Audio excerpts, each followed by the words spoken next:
What's up et Kachadité, bienvenue dans cette nouvelle vidéo, c'est Jimbo et je serai votre commentateur aujourd'hui. Et aujourd'hui, on se retrouve pour un nouvel épisode de WWE News.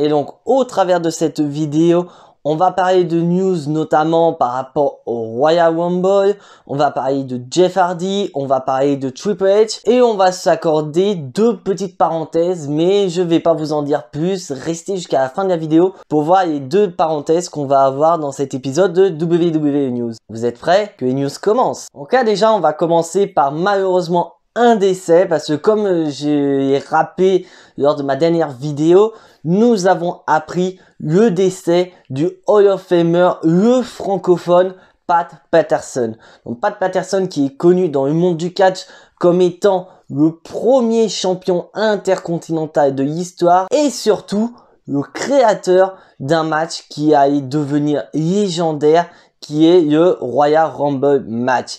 Et pour petite anecdote, c'est Pat Patterson qui a fait signer The Rock à la WWE. Bon, je vous raconte l'anecdote, c'est que tout simplement, The Rock faisait ses débuts plus ou moins dans le monde du catch et c'est Pat Patterson qui est allé voir Vince McMahon pour le convaincre de faire signer The Rock à la WWE. Et ça entraîne aussi le fait que si Pat Patterson n'était pas là, The Rock ne serait peut-être pas rentré à la WWE où il n'y aura même pas eu la carrière qu'il y a eu.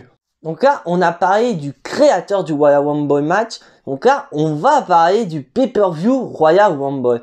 Donc comme vous le savez, 2020 se termine très bientôt et nous allons commencer 2021 avec la route vers WrestleMania qui est le Royal Rumble. Et donc la WWE a dévoilé la date où aura lieu le Royal Rumble. Il s'agit du 31 janvier 2021.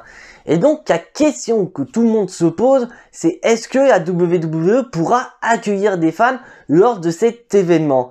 Et donc la question est en discussion en interne. Et donc apparemment, d'après WrestleVotes, il se serait du 50-50.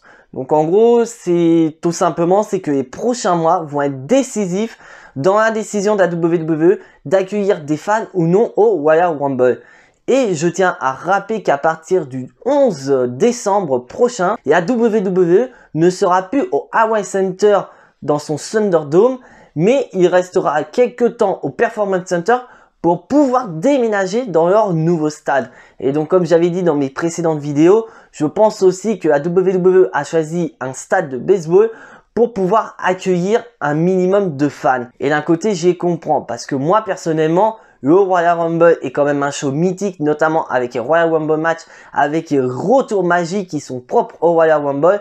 Et si malheureusement il n'y a pas de fans pour fêter cela, bah ça risque d'être assez fade. Donc dites-moi en commentaire si vous seriez hyper hypé le jour où la WWE nous dira que les fans pourront revenir lors des shows de la WWE, même un minimum. Et donc là, on va parler de l'état d'un catcheur. Et ce catcheur n'est nul autre que Jeff Hardy. Donc comme vous avez pu le voir lors du dernier Raw, ce dernier a affronté Elias dans un Symphony of Destruction match. Et à la fin du match, Jeff Hardy a posé Elias sur une table et Jeff Hardy a porté son sweat on bomb le haut du poteau.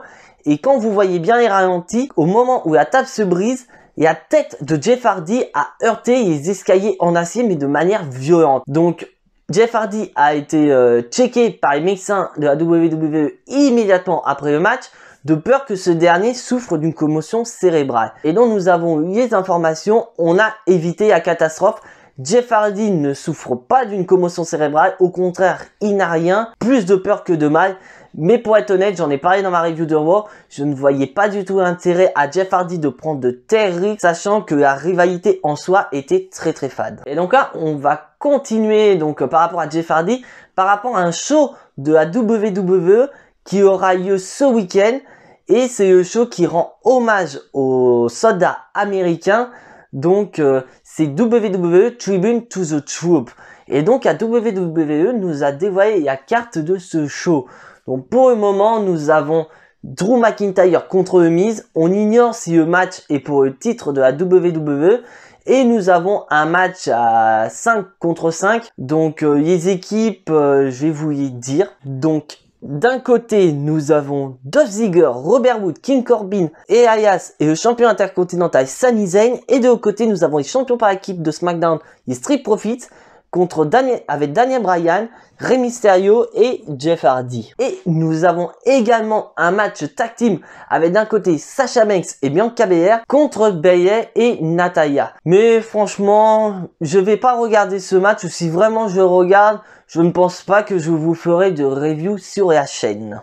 Et donc là, on va faire une petite parenthèse AEW, car comme vous avez pu voir lors du dernier épisode de AEW Dynamite, une légende du catch et ancien catcheur de la WWE a fait ses débuts à AEW Dynamite. Et cette personne n'est d'autre que le Hall of Famer de la WWE, Sting.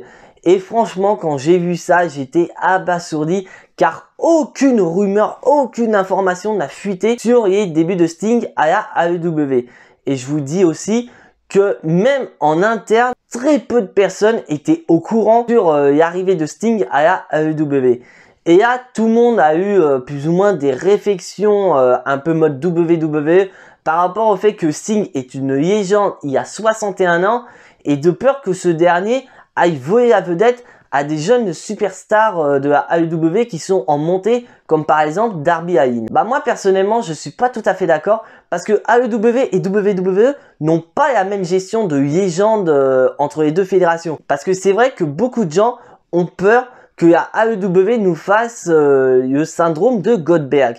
Bon, je vous explique. Parce qu'en gros, c'est vrai qu'on a peur, c'est que quand les légendes viennent prendre la place des futurs superstars qui, ça fait des mois qu'on est en train de les construire. Et bien sûr, Internet a chauffé par rapport à ça, en disant que voilà, AEW, il gère, mais que WWE se casse totalement la gueule. Et d'un côté, c'est la vérité. Quand tu vois qu'à WWE, on fait venir Goldberg, mais que Goldberg refuse de perdre, mais qu'au final, ils parviennent à céder, parce qu'on le voit à Roadblock, il gagne le titre universel de Kevin Owens, alors qu'à la base, le projet initial, c'était Kevin Owens contre Chris Jericho à WrestleMania 33 pour le titre universel, ou encore le plus gros sacrifice qu'on a eu en début d'année, c'était contre The Fiend. Tout ça parce que Goldberg ne voulait pas perdre, il ne veut pas mettre les catcheurs en avant. Et donc au final, ça a tué The Fiend, qui ça faisait des mois qu'on le construisait tellement fort pour WrestleMania que même des catcheurs très bons catcheurs comme Seth Rollins ou Daniel Bryan n'arrivaient pas à battre The Fiend, alors qu'ils sortaient le meilleur catch de leur carrière. Alors que AEW, bah ils ont Sting, mais il y en a, ils vont dire oui, mais Sting va prendre la vedette aux jeunes superstars. Pour moi, je ne pense pas, parce que je tiens à rappeler que Sting a effectivement signé un contrat à temps plein, mais pour plusieurs années, mais on ne sait pas s'il sera en tant que catcheur. Car je tiens à rappeler que Sting a pris sa retraite des rings suite à une blessure à la nuque contre Seth Rollins lors de Night of Champions 2015. Bien qu'à travers les réseaux sociaux, Sting disait que son état allait mieux, mais on n'a aucune information si ce dernier a le feu vert des médecins pour catcher. Donc, la AEW ne vont pas prendre de risques par rapport à Sting, sachant qu'aussi, il a 61 ans, donc c'est un vieux catcheur, donc ils vont pas vouloir prendre de risque que Sting se blesse comme on a eu il y a déjà 5 ans. Donc je pense que Sting, s'il catch, ce sera que pour un seul match, et que s'il est à AEW, c'est surtout pour mettre les jeunes catcheurs en avant. Et c'est ce qu'on a vu pour le moment avec le petit face-à-face qu'ils ont eu entre Sting et Darby Allin. Donc franchement, si on a une collaboration entre Sting et Darby Allin, franchement, ce sera génial, et Sting sera positionné là où il faut, en tant que légende, c'est-à-dire de mettre les jeunes catcheurs en avant. Et donc là, on continue avec AEW, où comme vous avez pu voir dans le main event de AE Dynamite Winter is Coming, Kenny Omega a battu Jon Moxley pour devenir le champion du monde de la AEW. Et suite à cela, Kenny Omega a informé que la semaine prochaine, il sera à Impact Wrestling. Et donc au final, ça a entraîné donc l'information que la AEW et Impact allaient collaborer ensemble. Et donc là, ça me permet de bifurquer immédiatement sur une information par rapport à la WWE, car en effet, lors du prochain pay-per-view NXT, donc NXT War Games qui aura lieu ce week-end. Donc pour promouvoir ce show, la tête pensante de NXT, Triple H, a été interviewé. Et donc les journalistes ont posé la question à Triple H d'une potentielle, si jamais il y aurait des collaborations avec d'autres fédérations, est-ce que ce dernier ouvrira les discussions? Parce qu'en effet, Kenny Omega, lors d'une interview, a avoué que son plus gros kiff, ce serait qu'à WWE et à AEW ait un partenariat d'échange de catcheurs. Et donc au final, Triple H a répondu à ces journalistes en disant que si c'était bénéfique au niveau commercial et que c'était sur du long terme, Triple H ne serait pas contre un potentiel partenariat avec d'autres fédérations de catch. Donc franchement, j'ai trouvé ça assez sympa, mais le problème reste à savoir si c'était la vérité ou si c'est tout simplement un moyen de tout simplement calmer les journalistes suite aux bombes qu'on a eues de la part de la AEW et d'Impact. Mais j'espère sincèrement que c'est vrai, parce que c'est vrai que WWE n'a jamais fait de partenariat avec d'autres fédérations de catch, à part bien sûr la Evolve, mais d'autres concurrents directs, parce que voilà, Vince McMahon était complètement fermé à cette idée. Mais comme on sait, Vince McMahon arrive vite fait à la fin, donc peut-être pourquoi pas un jour ou l'autre, Vince McMahon prendra sa retraite dans la fédération, et que ce serait peut-être pourquoi pas Triple H qui reprendra les rênes. Et sachant que Triple H a une autre vision de Vince McMahon, ça ferait peut-être du bien à la WWE. Et ça me permet de bifurquer donc sur la vision de Triple H, car comme vous savez, à la fédération, Bruce Pritchard est responsable de tout ce qui est scénaristique à la WWE. Donc en gros, c'est la personne qui a le plus de pouvoir à la WWE, sans compter les McMahon. Et donc au final, beaucoup de superstars ont Bruce Pritchard en ligne de mire, car en effet, quand les scénaristes prévoient des scénarios qui permettaient de mettre les futures légendes ou de jeunes catcheurs en avant, bah il arrivait que Bruce Pritchard vienne mettre son nez dans le script et totalement modifié, et au final de pas mettre le catcheur en avant et tout simplement presque pourquoi pas le mettre en tant que jobber. Et donc nous avons eu comme information que depuis quelques temps, notamment au dernier War, que c'est Triple H lui-même qui était à la tête de War aux côtés de Vince McMahon. Et donc beaucoup de catcheurs ont jugé cette présence de Triple H comme étant un vent de fraîcheur au sein de la fédération. Donc ça prouve d'un côté que Triple H pourrait être un élément qui pourrait améliorer la situation à la WWE, notamment dans la gestion de futurs superstars, de futures légendes à la WWE. Et donc là, je vais faire une dernière parenthèse parce que c'est vrai, c'est une information importante. Il s'agit d'une information par rapport au catch francophone. Donc comme vous avez pu voir sur la chaîne de Stury, c'est sa catch, il y a de ça pas mal de temps, ce dernier a diffusé un show de catch franco-belge présenté par Bodyzoid Wrestling Road to Bodyzoid 3.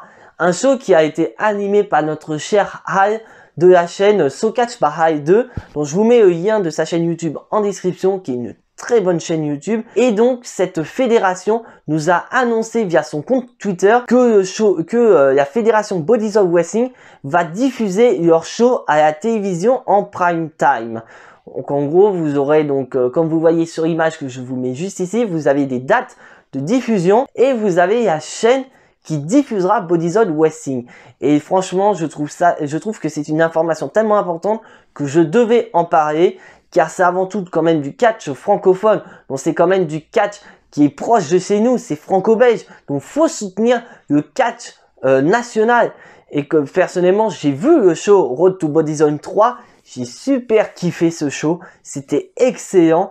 Donc le fait que ces derniers nous retransmettent leur show à la télévision, c'est vraiment génial. Et franchement, je souhaite un énorme félicitations à cette fédération, car je suis Hal depuis peu de temps, mais je suis son travail. Et franchement, c'est impressionnant ce qu'il fait, ou encore ce que Bodyzoid Wrestling ont fait.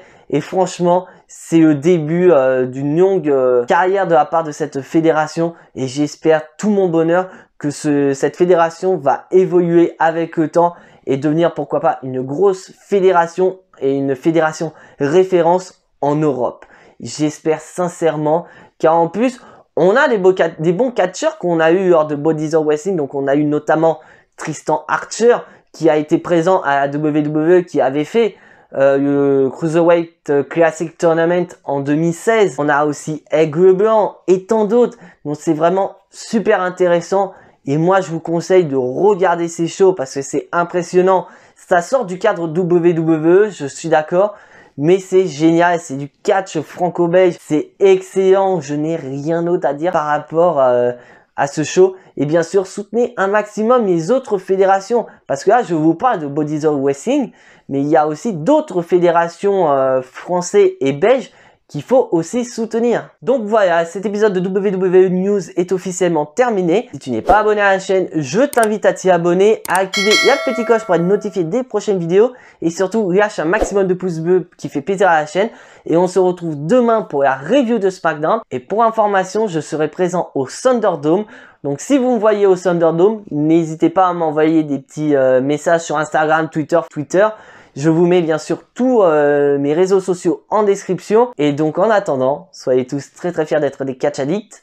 C'était Jimbo, je vous fais des bisous et à la prochaine.